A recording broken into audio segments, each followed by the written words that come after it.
মিষ্টি তো আমরা অনেকেই খেয়ে থাকি অনেক রকমভাবে, কিন্তু এত কম সময়ে আর এত সহজেই যে এত সুন্দর একটা মিষ্টি তৈরি করা যায়, আশা করছি আগে না করলে কিন্তু বুঝতেই পারবে না।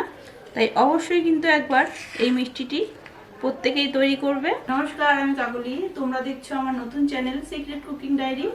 এই চ্যানেলে আমি তোমাদের সাথে শেয়ার করব খুব কম সময়ে আর ঘরোয়া মজাদার কিছু রেসিপি, যা কিনা তৈরি করতে লাগবে একদম অল্প কিছু উপকরণ আর সময় লাগবে একদম কম।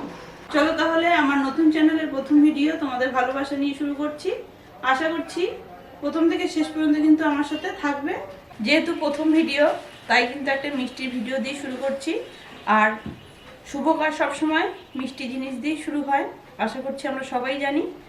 রেসিপিটি তৈরি করতে কিন্তু আজ কোনো গ্যাস ওভেন বা আগুনের দরকার পড়বে না। চলো তাহলে দেখে নিই কীভাবে তৈরি করছি। কী কী লাগছে একটু দেখিয়ে দিই। এখানে আমি চিড়ে নিয়েছি, দেখুন নর্মাল চিড়ে, যেটা আমরা প্রত্যেকেই ঘরে ব্যবহার করি, সেই চিড়েটা নিয়েছি। সেই চিড়েটারই কিন্তু গুঁড়ো করে নিয়েছি, একদম ফাইন গুঁড়ো করিনি, একটু দানা দানা আছে, সেভাবেই জাস্ট দিয়ে একটু মিক্সিতে ঘুরিয়ে নিলেই হয়ে যাবে। এখানে নিয়েছি চিনির গুঁড়ো বা সুগার পাউডার, এটাও মিক্সিতে একটু ঘুরিয়ে নিয়েছি। এখানে নিয়েছি কোকোনাট পাউডার। এই কোকোনাট পাউডারটা আমার ঘরে সবসময় থাকে বলে এটা নিয়েছি। যদি কারো কাছে না থাকে তাহলে কিন্তু কাঁচা যে নারকেল হয় সেটা কুড়িয়ে বা মিক্সিতে দিয়েও কিন্তু এইভাবে পেস্ট করে নেওয়া যাবে। আর নিয়েছি একটু বেদানা, একটু সাজানোর জন্য। এখানে কিছু সেই ভাজা নিয়েছি, আর নিয়েছি একটু বোঁদে। চলো তাহলে এবার রেসিপিটি তৈরি করি।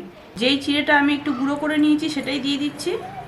দেখো এটার মধ্যে কিন্তু একটু দানা দানাও আছে, খুব মিহি গুঁড়ো হয়নি। এর মধ্যে দিয়ে দিচ্ছি সুগার পাউডার বা চিনির গুঁড়ো। মিষ্টিটা কিন্তু তোমরা তোমাদের পছন্দ মতো দিও, বেশি বা কম। আমি এখানে একটা পরিমাণ মতোই দিচ্ছি। আর দিয়ে দিচ্ছি কোকোনাট পাউডার, এটা পুরোটাই দিচ্ছি। দিয়ে দিচ্ছি 1 চামচ ঘি। দিয়ে দিচ্ছি বেদানাগুলো। আর দিয়ে দিচ্ছি সেই ভাজাটা। দিয়ে দিচ্ছি একটু সন্দক লবণ, যেটা কিন্তু উপবাস বা নিরামিষে সাধারণত আমরা ব্যবহার করে থাকি। এবার কিন্তু হাত দিয়ে এটাকে ভালো করে মিক্স করে নিতে হবে। এর মধ্যে কিন্তু কোনো জল বা দুধ অ্যাড করা যাবে না, কারণ এটা এমনিতেই যে চিনির গুঁড়োটা আছে তাতে কিন্তু একটু ভেজা ভেজা বা নরম হয়ে যাবে, আর তার উপরে বোঁদেটাও দিতে হবে। তাই কিন্তু জল আর দুধের কোনো দরকার নেই। এভাবে কিন্তু ডলে ডলে মিশিয়ে নিতে হবে। আর আজ কিন্তু আমরা তৈরি করছি চূড়া ঘষা। এটি কিন্তু পুরীর একটি মিষ্টি, যা প্রসাদ হিসাবেও ব্যবহার করা যায়।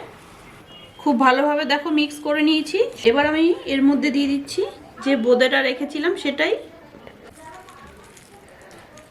এবার বোঁদে দিয়ে খুব ভালোভাবে মিক্স করে পরিবেশন করলেই কিন্তু পুরীর চূড়া ঘষা একেবারে রেডি। আমি যেখানে প্রসাদটি খেয়েছিলাম সেখানে কিন্তু এই সব উপকরণগুলোই ছিল, তাই কিন্তু তোমাদের সাথে শেয়ার করলাম। খেতে কিন্তু অসম্ভব ভালো হয়, আশা করছি তোমাদেরও ভালো লাগবে।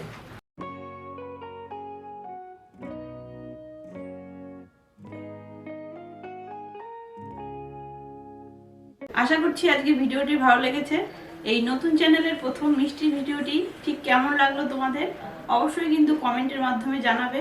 আর ভালো লাগলে সিক্রেট কুকিং ডায়েরি চ্যানেলটি সাবস্ক্রাইব করে পাশে থাকা বেল আইকনটি অবশ্যই প্রেস করে দেবে। দেখা হচ্ছে এর খুব কম সময়ে আর সহজ সহজ মজাদার রেসিপি নিয়ে নেক্সট ভিডিওতে। ততক্ষণ ভালো থাকবে, সুস্থ থাকবে।